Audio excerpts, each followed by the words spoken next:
Hi guys, Yowie Chaser from YSA guys, Yowie Sightings Australia.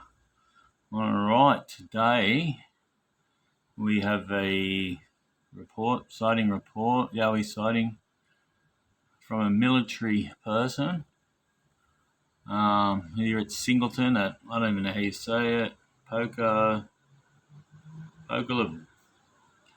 Um, this one happened back in 2006 where they were out doing some night training and one of the fellas got hit by a rock. So we'll get into that story in a sec. But we've had a few sightings recently. We've had a few reports recently from a fella at Canungra, another one somewhere else. I forget where it was now. Anyway, there's a couple in this one as well, so we'll get into it. Also, it got brought up because this is something that we've talked about before. Is how come there's always Yowie seen around military bases? Okay. So last night while we were talking and we were posting, and me and another fellow will post and stuff, and I thought, you know what it is, what the reason is why Yowies are seen around military bases. It's not just because they're there, it's just that the military are there all night training, so their chances of seeing a Yowie are very good. So we could probably go to any national park, and if we spent years in there every night, we'd probably see a Yowie as well. So that's probably the reason, guys. All right, let's get on with the story. All right, after reading the post earlier about the Army veteran encounter, I thought this may also be of interest to some. Sorry, long story. After about 2 weeks ago, I was chatting with one of my old Army mates, who was also my old section commander in East Timor and Iraq in the early 2000s. Topic of weird stuff out bush came up as I had told him about some of the stories on this page, which is Yowie Sightings Australia, guys. He re-encountered his experience when he had a posting down to the School of Infantry in New Singleton, New South Wales in 2006 to train infantry recruits. He and his trainees section had an encounter with what he believes was a Yowie at the southern end of the military training area, where it rises up to the Pokelabin Forest. His trainee section were in their night harbour with a couple of sentries out and the rest of the section to stand to. He knew they were supposed to get bumped in the night from the enemy party, but wasn't sure when. It wasn't long after dark he heard his sentries telling someone to F off and stop throwing rocks. He was in the middle of the section harbour and said he got his kit on and night vision NVG and went to find out why his sentries were breaking sound discipline. On his way there, he heard one of them start to yell out for help, so he hurried there a bit quicker, thinking he was going to give them an ass-kicking for lack of sound discipline. When he arrived, he saw one of the sentries knocked out with blood coming from his head. The other sentry said someone threw a rock about the size of a tennis ball and it clocked the other guy in the head. They thought it was the enemy party messing with them, and it started with rocks thrown near them, then getting quite close to them. Neither had seen anyone out there with their NVGs, but it was thick bush and canopy, and the NVGs back then weren't so good in very low passive light, especially being green screen. My mate assumed the same, that it was enemy party messing with them, so he got on the radio to the enemy party commander asking what the hell they were doing. The enemy party commander said they hadn't even left the platoon rear echelon yet to go bump any of the sections. My mate thought, nah, they're having a lend of him. So he started to march down the hill himself and find out who was messing with him.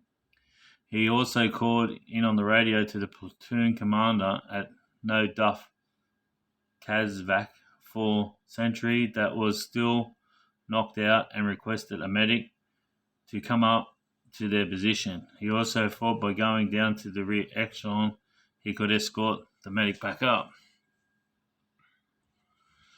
He said the platoon rear echelon was about 500 metres down the hill and across the shallow rocky creek in the dark with only MVG. It wasn't going to be quick, but he knew the way.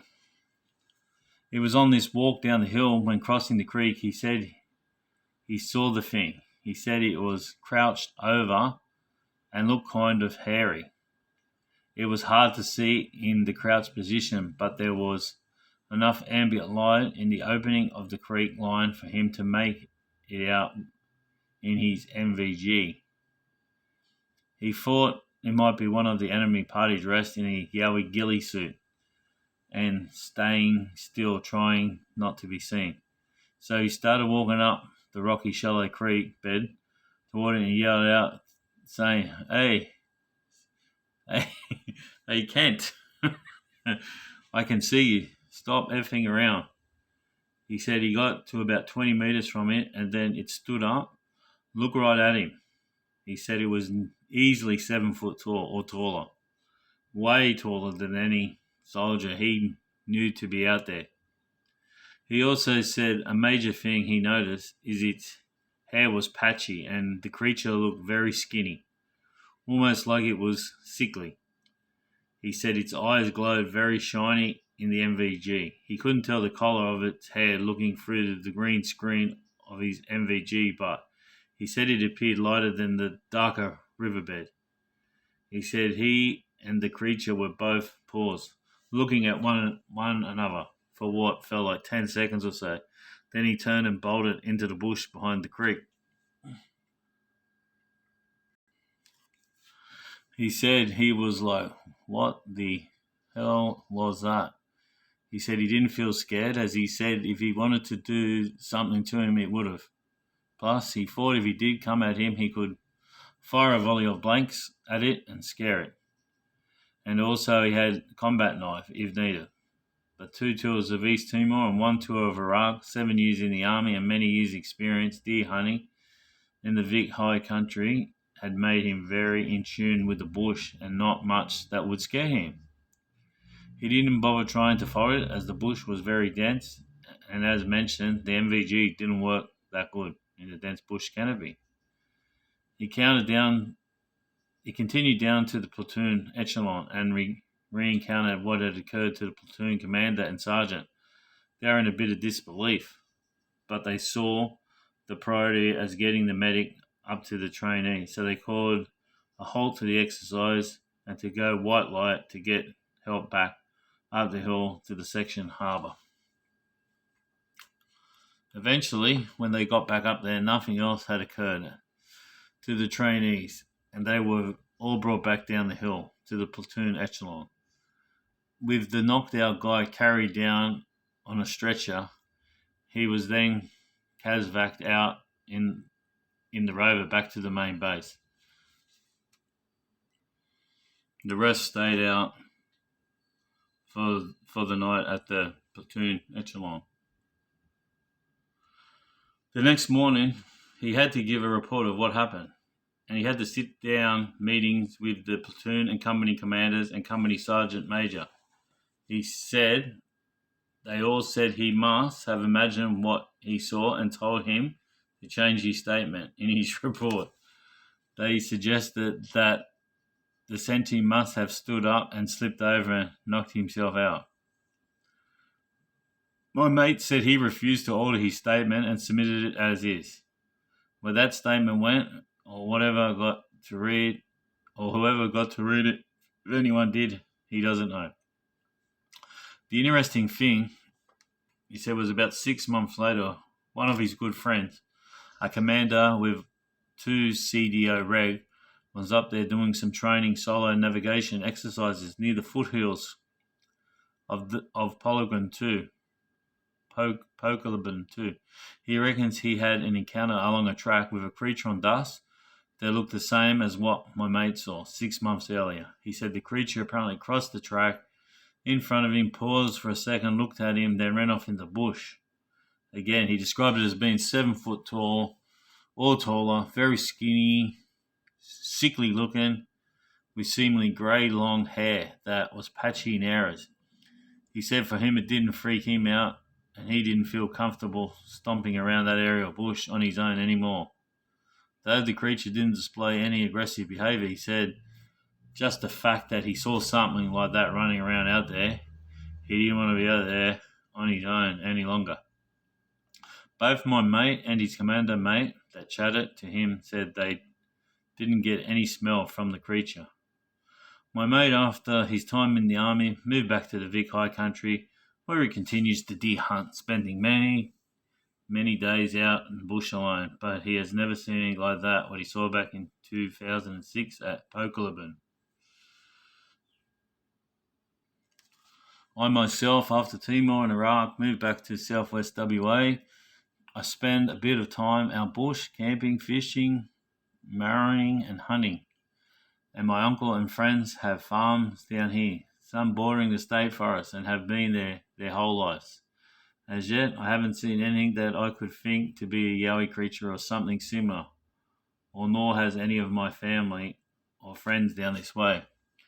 But from my mate's account from 2006 at Singleton, I believe there are things out there that we don't fully know or understand yet. I know him well enough to know he wouldn't bullshit about it. And the way he recounts it, even after so many years, with such clarity and details, makes me not doubt him even more. My only close encounter with something different out bush was firefighting a bushfire up in Yale Swamp Nature Reserve, north of Perth, in 2012, where I was in the second truck in a convoy going after a water refill at about 10 p.m. The truck in front of me that had a Canadian forest fighter in it reckons he saw a cougar run across the track and they braked hard and stopped. I got out, walked up to chat to him to see what was going on. He didn't even think anything of it, telling me that he just saw a cougar run across the track and didn't want to hit it, so he stopped. He was so casual about it, as he saw them all the time back in British Columbia doing forest work. We had also previously told him how there were all sorts of feral animals running around Australia, so he said he thought must be also be local feral cougars. I told him we don't have cougars in Australia. He was surprised and said, "Oh well, you have one at least." I got back in my track pretty quickly. All right, so that was the end of that story, guys. Man, thanks for sharing that with us too, mate. All right, so then after that, this is what happens, guys. This is what I'm telling you. Is in the group, when someone posts a sign, it just more and more get posted. So, all right, so this fella, very similar to what happened to me back in 1999 at the Majura Range near Canberra.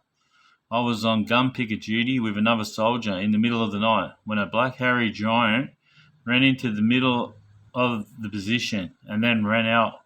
When we startled it, the platoon commander jumped on the radio to the enemy platoon to ask if we had just been bumped. The enemy platoon apparently decided to give us the night off. Right, so I asked him a few more questions, like I wanted to see if he seen it run off and describe it. Says Yowie chase, whatever it was huge, easily 8 foot tall. It was running with huge strides. It must have been as heavy as you could hear each stride on the ground. It just appeared from nowhere, and I reckon it didn't know we were there. When we started, it stopped, turned, and ran back into the bush. We weren't using MVGs, but my night vision had just adjusted enough to see that it was a huge bipedal. Alright, that's that one. So that's down in Canberra where we are now. It's funny how he said it just appeared. Like, did it just... I don't want to say this word. Did it just come from another dimension and appear? I don't know. I'm not saying that. I'm not saying that, guys. I'm just saying... just weirdos there. All right, so this one is, I met a police officer living in Tuday, WA, who was ex-army. He also did his training in that area. That's the Pokelabin at Singleton. Training in that area. After mentioning Yowie, he related that there was definitely something out there that he wasn't too interested in discussing. Sworn to secrecy. All right, and another fella. This this guy, as an Army cadet, we went to School of Infantry a couple of times and camped out there. Our RSM told us to watch out for Yowies. LOL. We all thought it was him taking the piss, but since then I've heard quite a few yarns of blokes out there seeing him on training exercise. So yeah, I asked him, can he tell a couple of yarns? So yeah, Yowie chaser, just the usual soldier stories. A big hairy bastard's walking across the path in front of him, middle of the night kind of thing. Dad reckons they are all over the place at Canungra. He lived there on the base when my grandfather was stationed there. Mum and Dad also had an encounter at Ben Bullen. I don't know the full details, I wasn't alive, but Mum said they heard something let out a blood-curdling scream and a terrible smell, heaps of smashing and bashing in the bush nearby. Mum's never been back, and that night Dad slept with his rifle loaded. So that was at Bin Barlam, which is out near Candos and that. I spoke to a girl at Subway one day. I just got talking to her and she said, yeah, there's Yowies out there. She was this tiny little girl and she used to go and hunt pigs. I couldn't believe it. Anyway, so this guy, he's from Singleton, knew that place, born and bred there, had an encounter on the other side of Singo near Scott's Flats. So I asked him for more information, but I haven't got it yet. All right, so yeah, we know about Canungra. We know they're all around there. So yeah, that's all we got, guys. So if there's any army, military that would like to share their story, because we've got a few now. That's a few that are coming forward. It's good. Just go. You can message me at Yowie Chaser, all right? My Facebook page, Yowie Chaser, or just join Yowie Sightings Australia, all right?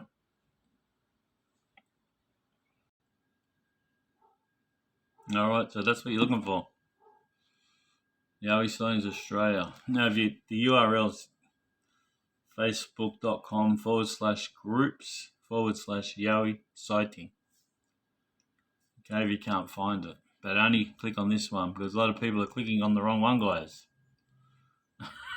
They go.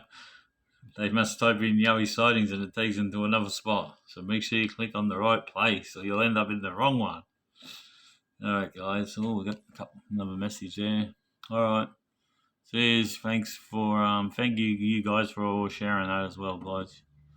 All right, same deal. If you want your story read out, let us know, guys. I'll read them out. See you guys. Bye.